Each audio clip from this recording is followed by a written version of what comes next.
Kamusta mga kaayos? Panibagong araw na naman, meron tayong tanggap dito ngayon. Itel A70 mga kaayos. Ito, mapapansin nyo mga kaayos, durog na. Dark na rin yung screen niya.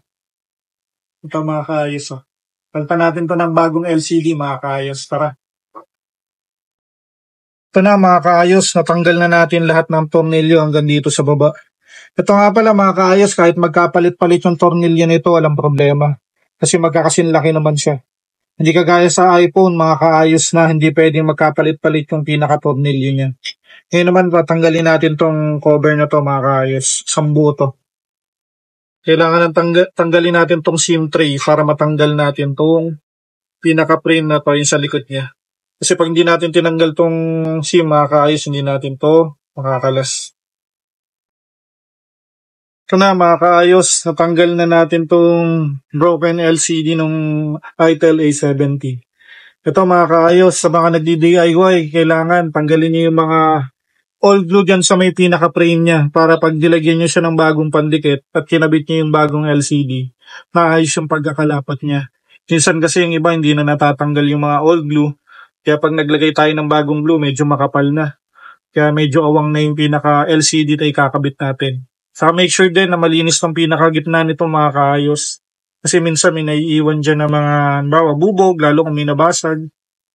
Kailangan malinis para hindi siya babakat dun sa screen pag kinabit natin yung bago. Yan. Ito mga kaayos, malinis na to. Kakabit na natin ngayon yung bagong LCD niya. Ito yung old LCD mga kaayos. Ito na mga kaayos, nakabit na natin tong bagong LCD ng Itel A70. Ito nga pala mga kaayos, binaypass na rin natin to kasi nakalimutan doon ng client natin yung password saka yung Google account. Tinanggal ko na rin to. Testing na lang natin. Okay na, nakabit na natin yung LCD. Testing na lang natin to. Ito, binaypass ko na to mga kaayos. Nakalimutan kasi ng client yung password niya. Tinanggal na rin natin. Yan, smooth naman yung touchscreen niya mga kaayos, mabilis. Oops, skip na lang natin itong setup.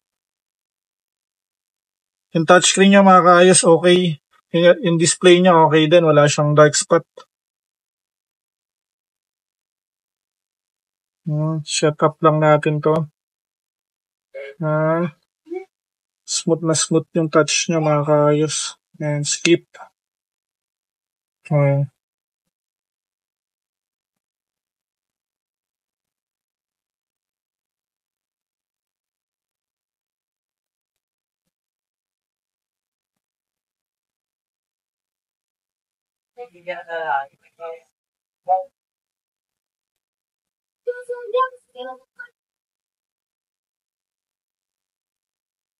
Yun na mga kaayos, okay na.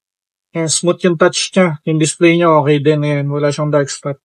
So mga kaayos, pwede na natin itong bigay sa client natin. Isasarado na lang natin. Saka ikakabit na lang natin yung tornilyo. Tara. Yun na mga kaayos, na-close na natin yung cellphone. Balik na natin yung back cover. Pwede na natin bigay ito sa client natin mga kaayos. Yan, smooth na smooth yung touch niya. Mabilis. Tara, bigay na natin to.